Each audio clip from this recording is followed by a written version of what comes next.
కాటారంలో గాలి బీభత్సం సృష్టించిందని విన్నాం కదా ఫ్రెండ్స్. ఆ దృశ్యాలు చూడండి. నేను ఈరోజు కాటారం వెళ్తున్న సందర్భంలో ఈ వీడియో తీస్తున్నాను ఫ్రెండ్స్.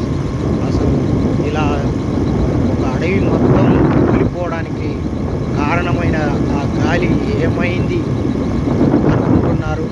మీ అనుమానం ఏమిటో కామెంట్ రూపంలో తెలియజేయండి ఫ్రెండ్స్.